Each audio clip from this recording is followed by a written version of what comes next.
You think we could get Neil deGrasse Tyson and get him to explain how this thing came to be? What's that? Just because you make videos in the subject matter of toys and characters doesn't mean that your content is made for kids?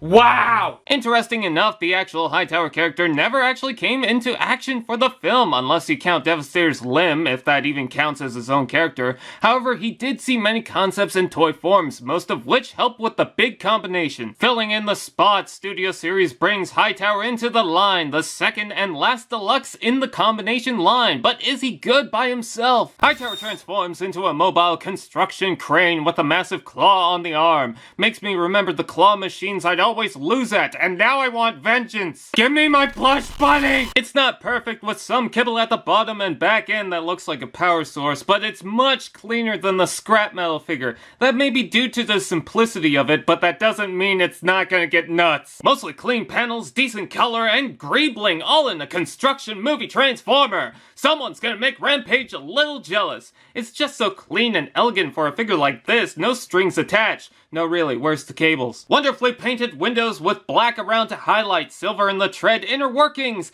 and a head looking down saying, "You're not here right now, I can't see you." New challenge, show this to a boomer and convince him it's just a model. Wheels roll as well as you think, and the crane arm you have to assemble moves forward and back with the claw that also moves. Plus, the claw can be removed mostly for parts forming, but with an intended reason, and not just the stupid cafeteria tray. I guess my only major complaint is that the claw can't grab onto anything. Oh, and the thing pops off? That's not up to quality. It's simply just a crane and does a really impressive job. Pretty enjoyable, and I welcome more construction vehicles in the toys. Robot mode!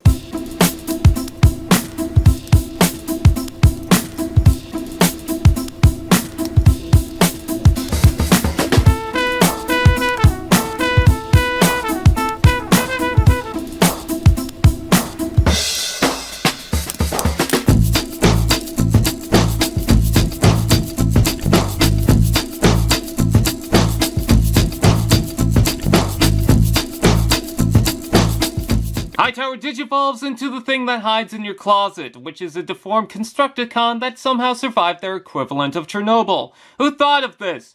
Is this too much for Pixar? Is this Mike and Sully's lawyer?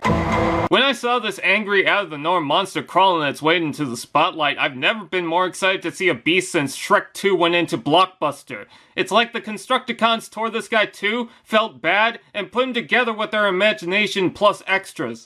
I don't know any child drawing a T-Rex like this. I'm surprised it's not held up by scotch tape. Scrap metal was weird, but not overboard. This one takes the board and chucks it into orbit of Jupiter's moon. I think his head was originally tucked into the cage in the art. Either way, I love how he is. It's just kind of like a stupid pet. I like bringing up his head so we can admire his claw part. I don't know if I should censor this, not because it's got anything vulgar or anything like that, but I just don't know what I'm looking at. Head's got that typical insectoid Decepticon style with metallic dark gray, yellow that doesn't match the torso, and lovely red eyes. I would say it's weird, but it's actually the most normal thing on this creature. Did someone say, articulation? Head rotates in a curious way, up and down, neck up and down again at the base, arm moves at the base with two joints, hinge at the claw, arms move, shoulder, hips, forward and back, up and down, rotation below knee joint, side tilt, another side tilt, and foot moves. There's a lot of posability in the legs thanks to the fact he's a whole lot of leg, but all Hollywood's adaptation of Dino Trucks.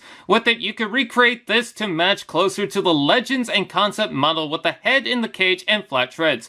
Though, if I kept it, he'd be the little one instead, and imagine Megatron with these proportions. Let's take a look at the accessories. Hightower comes with the claw as mentioned, but the crane itself needs to be attached out of the box. Pretty stiff, but with the tabs it stays straight. And that is a weapon port so you can attach it with other figures. For the combination, Hightower becomes another section of the arm, and with scrap metal it's the first thing you assemble. Dang, it takes 2 deluxe figures to make an arm? Just hard to think how big this is, not just in size, but how much effort goes to this toy. Better to get in from alt mode. This part of Devastator tilts the treads, shows the port, and brings out the very messed up thumb. I think parts forming is effective, unlike something else, but the face is Yeah, that's disturbing. This is one abnormal creature that Repugnus would question, and for those who have a distaste for anything that relates with the movies, this would just be another questionable choice.